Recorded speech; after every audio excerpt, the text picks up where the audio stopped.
a bit of catch up on my comic book reading. I just got up to Star Wars Yoda #3 tonight. If you're a big comic book fan, then you might want to pass away because I'll probably spoil this a little bit. But if you're not reading the comics, then there's probably not a lot new here that's going to, ruin the story for you. But either way, you're decided. So in this book, it's sort of the conclusion of a mini arc where Yoda has gone to this particular planet and he's trying to kind of settle a problem between these two groups of sentients on the planet, the Skalvi and the Bree, I believe.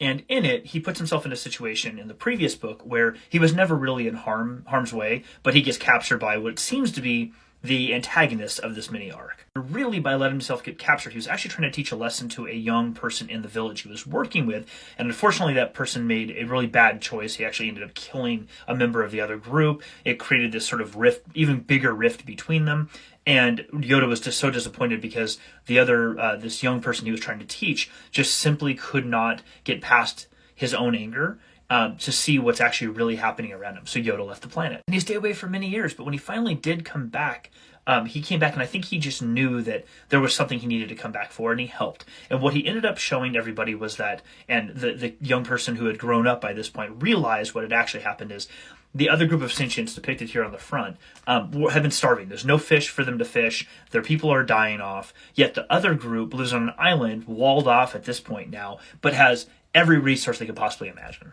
So the lesson is learned. That's all fantastic. But the thing I wanted to get to here, in this, Yoda is a fantastic teacher, and he's trying to use every tool he can to bring someone to the conclusion that he needs them to learn, or they need to learn from themselves in order to really understand it and not just be told. And personally, as much as I love the character, I find him to be a really poor teacher in the Skywalker era.